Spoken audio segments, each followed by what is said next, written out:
Ok, entonces continuamos nuestro estudio ahora con la sección 5.2 acerca del routing dinámico de vector distancia y vamos a estudiar básicamente los fundamentos sobre todos estos protocolos de vector distancia. Vamos a tomar un recordatorio general del funcionamiento de los protocolos de routing dinámico. ¿A qué se refiere este concepto de arranque en frío? Que pues básicamente se refiere al estado inicial de los routers, ¿no? Antes de que la red converja. Pues que básicamente los routers están en blanco, pues, es decir, no tienen conocimiento alguno acerca de la topología de red, ¿no? Luego se habla acerca de la detección de red, pues, básicamente cómo es que se actualizan las tablas de routing de los routers en base a estos mensajes de actualización, en base a estos intercambios de mensajes de actualización. Luego un intercambio de información de routing, digamos para terminar de completar las tablas de routing de cada uno de los routers. Y luego finalmente cómo es que se logra la convergencia en las redes. Y de nuevo cuenta pues viene esta noción, este concepto de convergencia y a qué nos referimos exactamente por convergencia, ¿verdad? Y luego hablamos acerca del funcionamiento del protocolo de routing vector distancia, las tecnologías de vector distancia, bueno, específicamente los dos protocolos particulares que vamos a estudiar, protocolos de vector distancia, que en este caso van a ser justamente el de protocolo de RIP y el EIGRP, ¿no? Bueno, específicamente RIP versión 2 y el EIGRP, ¿no? Y a grandes rasgos hay algunas generalidades acerca de cómo funcionan estos algoritmos de vector distancia, cuáles son sus funcionalidades principales y cómo operan en términos generales. Es muy general el material que te Cisco en este sentido, no realmente muy específico que digamos.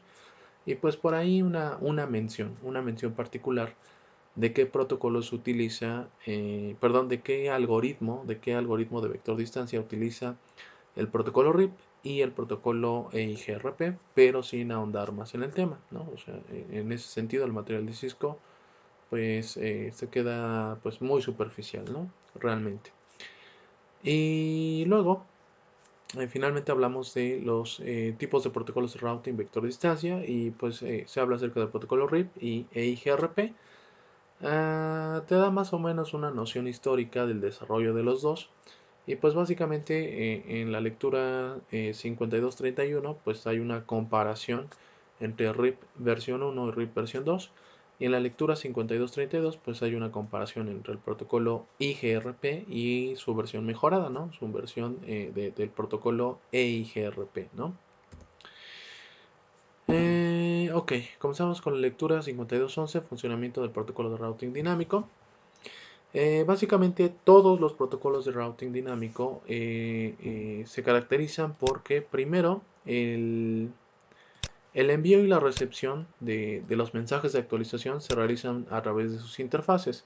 Entonces aquí en la topología de ejemplo, el router R1 y el router R2 justamente envían y reciben estos mensajes de actualización. Estos mensajes de actualización los envían y los reciben pues a través de alguna de sus interfaces. En este caso, a través de su interfaz sería el 0 diagonal 0 diagonal 0. En el caso de ambos routers, ¿no? Además, para que este intercambio de mensajes de actualización de routing se pueda dar, ambos routers deben tener habilitado y configurado el mismo protocolo de routing dinámico. Así, por ejemplo, si el router R1 tiene habilitado y configurado el protocolo, digamos, el protocolo RIP, ¿no? Específicamente el protocolo RIP en su versión 1, RIP versión 1, pues entonces lo que se espera es que el router R2 pues también tenga configurado, habilitado y configurado el mismo protocolo para que este intercambio de actualizaciones pues pueda realizarse, ¿no? Pueda darse. Además, una de las funcionalidades, uno de los propósitos de los protocolos de routing dinámico es justamente el descubrimiento de redes remotas. Así, por ejemplo, desde la perspectiva del router R1, la LAN 172.16.3.0 diagonal 24 es una red remota, ya que no está directamente conectada a él, ya que no está directamente conectada al router R1. Y por lo tanto, justamente un protocolo de routing dinámico, pues justamente lo que permite mediante este intercambio de mensajes de actualizaciones es que un determinado router, por ejemplo el router R1, pues descubra rutas hacia esas redes remotas, ¿no? Y finalmente, la otra gran funcionalidad de cualquier protocolo de routing dinámico, pues es establecer algún tipo de mecanismo para detectar cambios en la topología y pues actuar al respecto, ¿no? Reaccionar de alguna forma, ¿no?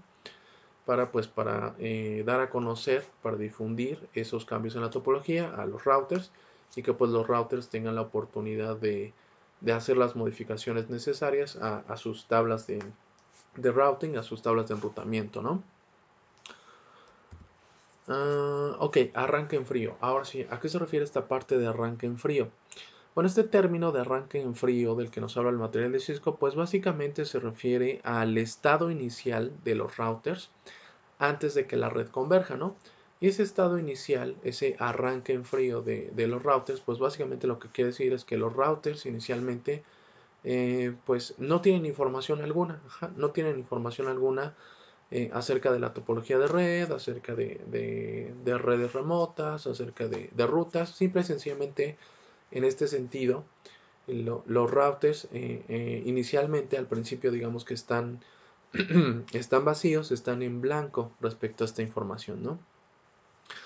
Y luego justamente cada uno de estos routers en su proceso de inicio, de arranque, en su proceso de arranque de carga del sistema operativo, etcétera, etcétera, en algún punto pues leen el contenido de su archivo de configuración de inicio, leen el contenido de su archivo startup config, que sabemos que está almacenado en la NVRAM, y entonces leen el contenido de ese archivo y en base al contenido de ese archivo pues realizan la aplicación de los comandos de configuración de Cisco iOS respectivos.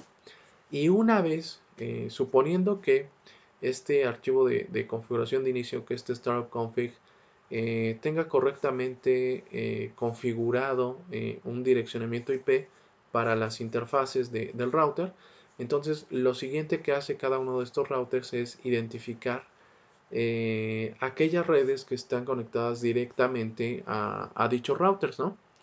Así, por ejemplo, suponiendo que en este caso los tres routers, el router R1, R2 y R3, que los tres routers tengan una configuración correcta de direccionamiento IP en este archivito de startup config, pues entonces cada uno de estos routers va a ser capaz de identificar a sus redes conectadas directamente y de instalar, es decir, y de registrar la información de las rutas respectivas en sus tablas de routing, ¿no? Entonces el router R1 detecta que tiene directamente conectada esta red 10.2.0.0 a través de su interfaz serial 0 diagonal 0 y hace el respectivo registro, ¿no? En su tabla de routing, aquí, registra, bueno, yo para llegar a esta red de destino 10.2.0.0, pues lo único que tengo que hacer es utilizar como interfaz de salida esta interfaz serial 0 diagonal 0 y pues no tengo que dar ningún salto, ¿no? ¿Cuántos saltos tengo que dar? Pues 0. ¿Por qué? Pues porque esta red está directamente conectada a mí, ¿no?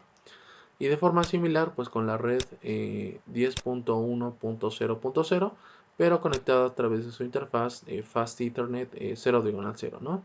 Y entonces también hace el respectivo registro, dice, ok, yo router R1 tengo directamente conectado a mí esta red 10.1.0.0 y puedo alcanzar esa red utilizando como interfaz de salida mi interfaz Fast Ethernet 0 diagonal 0, ¿no?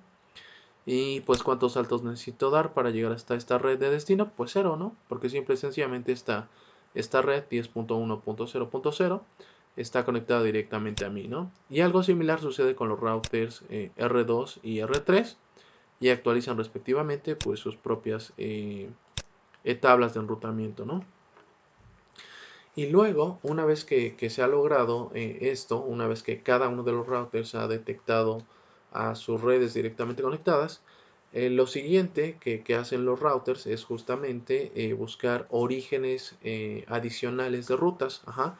Es decir, buscan otras fuentes externas que les puedan proporcionar información acerca de nuevas redes y nuevas rutas, ¿no?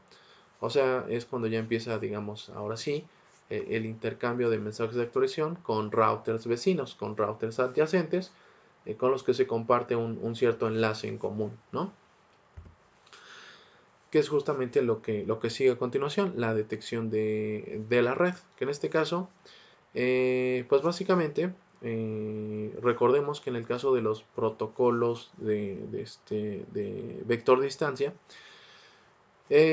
pues hay una cierta periodicidad en el envío de los mensajes de actualización de routing, y entonces comienzan justamente estos intercambios de mensajes de actualización con los routers vecinos. Y aquí pues va a haber varios intercambios, pero de momento, solamente para ejemplificar, vamos a centrarnos en lo que sucede en un mensaje de actualización dirigido del router R2 hacia el router R1. Y entonces aquí en lo que nos vamos a centrar es en lo siguiente. Básicamente el router R2 en este momento únicamente conoce dos redes, ¿no? Únicamente conoce la ruta hacia dos redes, hacia la 10.2.0.0 y hacia la 10.3.0.0, que son exactamente las dos redes que tiene conectadas directamente, ¿no? Que están conectadas directamente a este router R2. Entonces, lo que hace este router R2 es que envía un mensaje de actualización hacia el router R1, en el que le informa: oye, router R1, yo soy el router R2, te informo que yo, router R2, puedo llegar hasta esta red, puedo alcanzar esta red de destino 10.3.0.0. Y entonces, cuando este mensaje de actualización llega al router R1, el router R1 lo lee y lo procesa. Y entonces busca en su tabla de routing si ya tiene alguna entrada, si ya tiene algún registro para esa red de destino 10.3.0.0, y se da cuenta de que no la tiene registrada, y por lo tanto pues la va a registrar, y justamente la registra aquí, ¿no? Justamente aquí registra esta entrada, esta ruta en su tabla de routing, de enrutamiento para esa red de destino 10.3.0.0.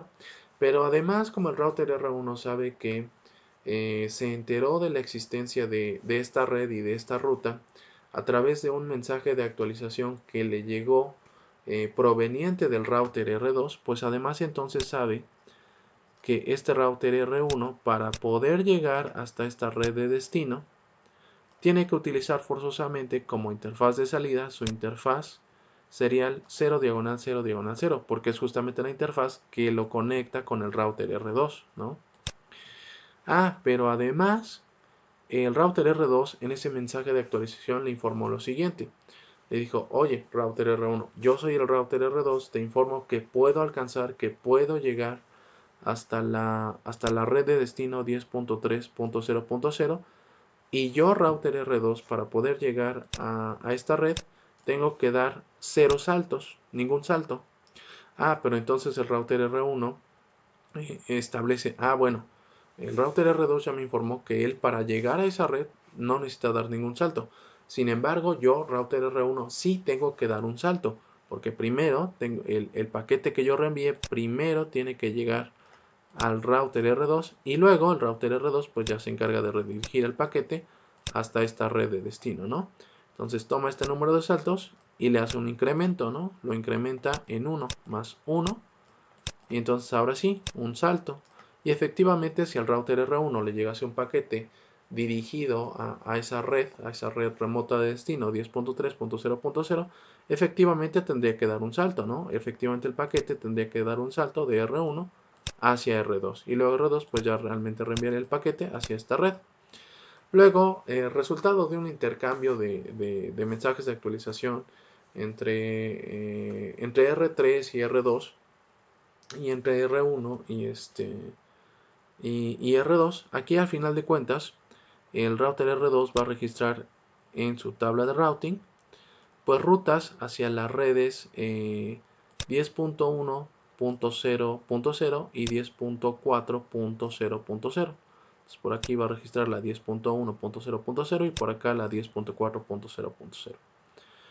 Y aquí el router R3, pues la única que va a dar de alta pues es la red 10.2.0.0, ¿no? Por acá.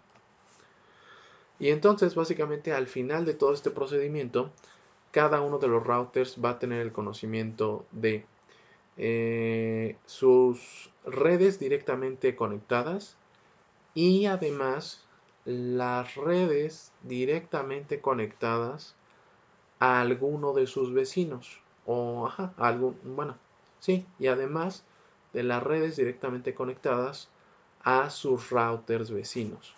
Entonces, por ejemplo, el router R1 se va a quedar con el conocimiento de sus dos redes directamente conectadas, la 10.1.0.0 y la 10.2.0.0, más cualquier red que esté, más cualquier red que esté conectada directamente a su vecino, que en este caso es R2, y en este caso a su vecino, la otra red que está directamente conectada a este vecino R2 es justamente esta, ¿no? La 10.3.0.0, que es la que registró aquí. Y algo similar sucede en las tablas de routing de R2 y R3, ¿no?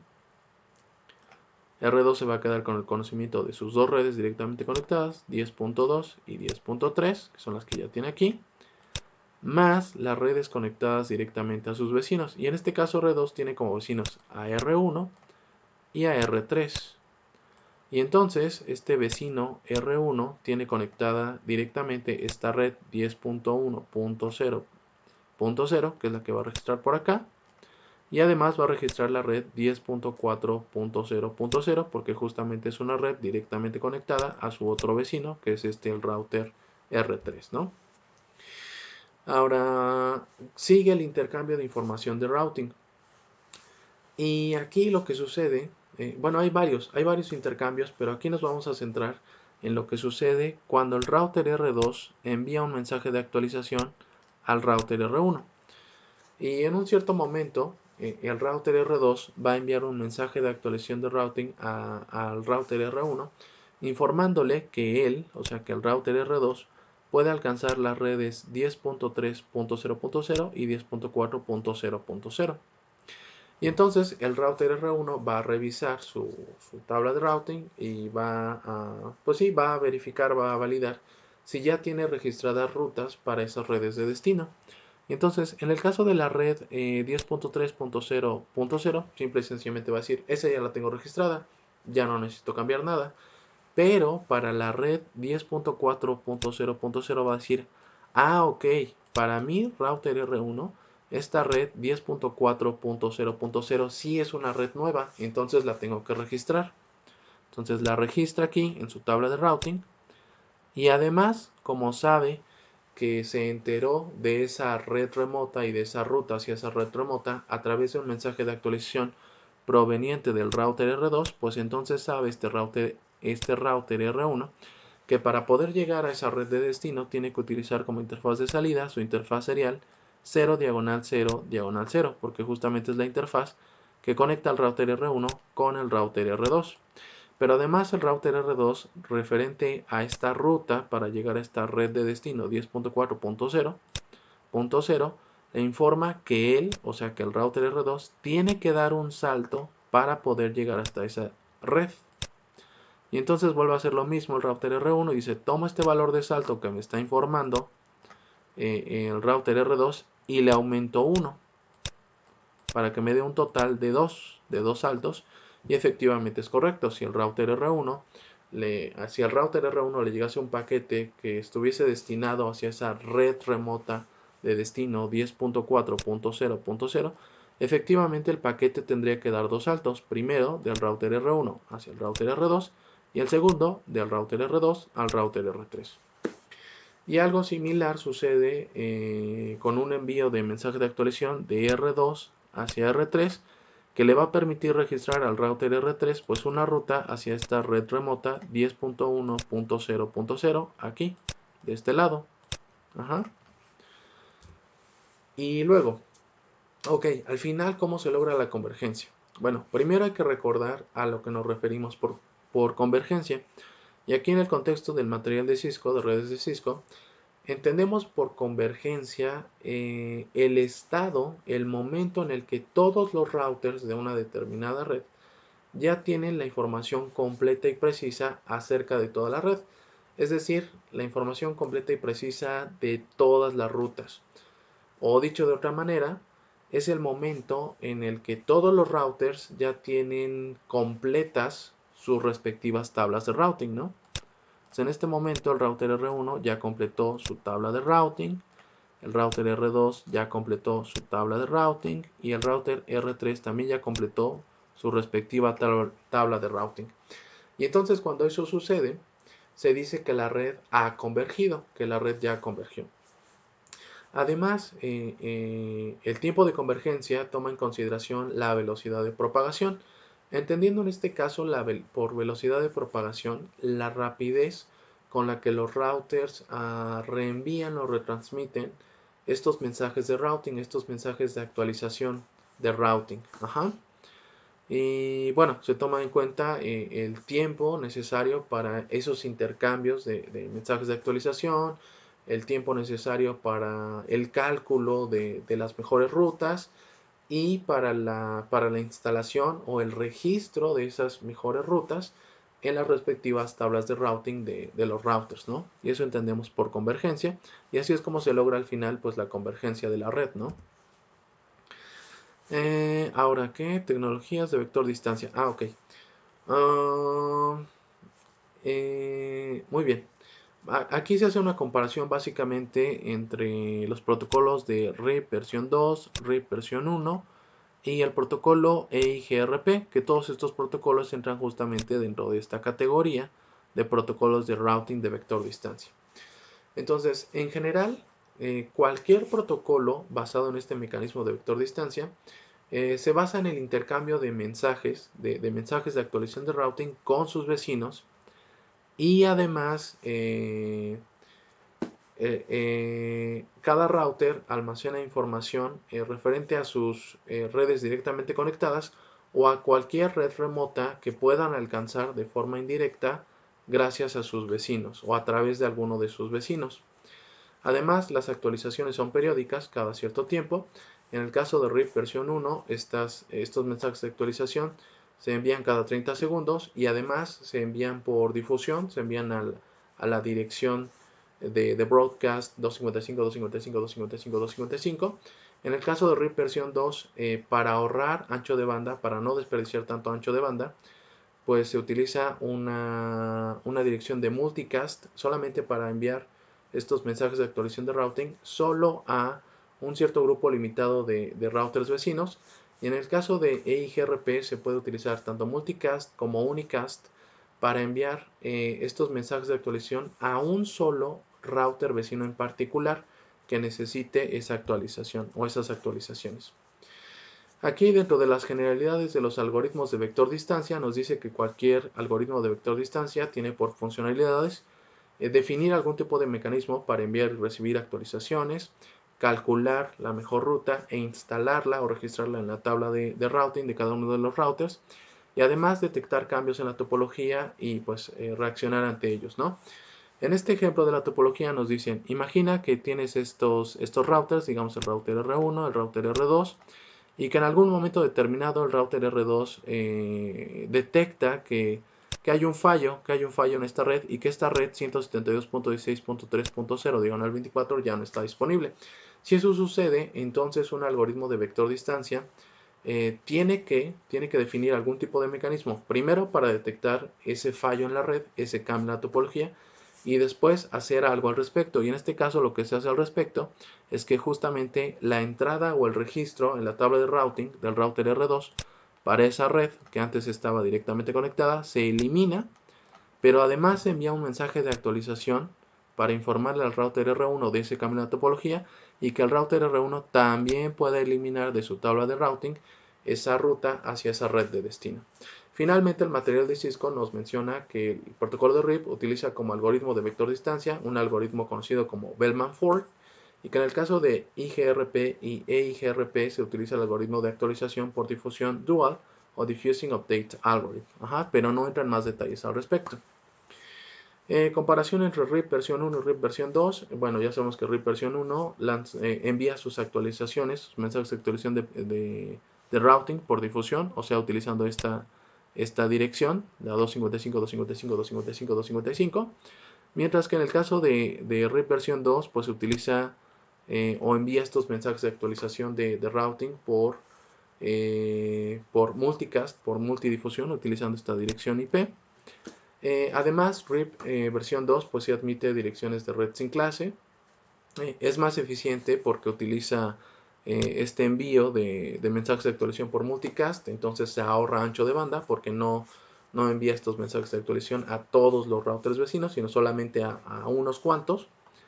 Las entradas de routing son reducidas por la sumarización, o sea, en lugar de tener varias entradas de routing para cada una de múltiples subredes, puedes agruparlas en una sola entrada en la tabla de routing que corresponda a una red más grande que englobe a varias subredes. Y además proporciona un mecanismo de protección por autenticación para evitar que un host o que un dispositivo usurpador pueda enviar mensajes de actualizaciones de RIP malintencionados, y que de esta forma se evite una alteración equivocada de las tablas de routing, ¿no? La métrica en ambos casos, tanto en RIP de versión 1 como versión 2, pues es el número de saltos. Ya sabemos que RIP toma como la mejor ruta aquella que involucra la menor cantidad de saltos. Y en ambos casos, la cantidad máxima de saltos que se considera es 15, ¿no? Y pues nada más, ¿no? Básicamente. Y en el caso del EIGRP o la comparación entre IGRP e IGRP, en el caso de IGRP se utiliza una métrica compuesta para determinar la mejor ruta que toma en consideración el ancho de banda, el retraso, la carga y la confiabilidad, como ya habíamos visto antes. Las actualizaciones se envían cada 90 segundos y establece un máximo de 225 saltos. Aquí lo interesante es que los dos criterios mínimos que se deben o que componen esta métrica compuesta son el ancho de banda y el retraso. Y opcionalmente se puede agregar la confiabilidad y la carga como criterios para esta métrica compuesta, ¿no? O sea, toma en cuenta por qué ruta al enviar un determinado paquete se va a utilizar la menor cantidad de ancho de banda. El retraso se refiere más o menos a un pronóstico de tiempo aproximado para el envío de un paquete desde el origen hasta el destino. La carga, pues qué tanto tráfico hay en un determinado enlace que forma parte de una ruta. Y la confiabilidad, pues un cierto índice numérico pues de qué tan probable es que falle o que no falle un determinado enlace o una determinada ruta, ¿no? En el caso del protocolo EIGRP, implementa actualizaciones dirigidas limitadas, es decir, que no son periódicas. O dicho de otra manera, el protocolo EIGRP tiene la capacidad de enviar los mensajes de actualización solamente a los routers que realmente lo necesitan cuando lo necesitan. Ajá, o sea, cuando hay un cambio importante en la topología de red, EIGRP es capaz de determinar a qué router realmente les es necesario enviar estos mensajes de actualización. Hay un mecanismo de saludo Keep Alive que básicamente consiste en el envío periódico de un pequeño mensaje de saludo, y eso es simplemente para monitorear constantemente qué routers vecinos realmente están disponibles en un momento determinado. Hay un mantenimiento de una tabla de topología, es decir, en el caso de EIGRP, además de la tabla de routing tradicional, se almacena una tabla adicional conocida como tabla de topología, donde se almacenan todas las rutas que hayan sido informadas por los routers vecinos, de tal forma que esas rutas funcionan como rutas de respaldo en caso de que alguna de las rutas principales falle, ¿no? Hay una convergencia más rápida justamente debido al punto anterior, a este uso rápido, a este switcheo rápido en rutas de respaldo, porque si llega a fallar una de las rutas principales, simple y sencillamente se toma una ruta de respaldo ya almacenada en la tabla de topología y se hace este cambio rápido, sin necesidad de intercambio de información con otros routers vecinos. Y bueno, además presenta una compatibilidad con otros protocolos de capa de red, como ciertos protocolos antiguos, IPX y AppleTalk, ¿no? Porque así fue diseñado justamente el protocolo EIGRP desde su concepción, ¿no?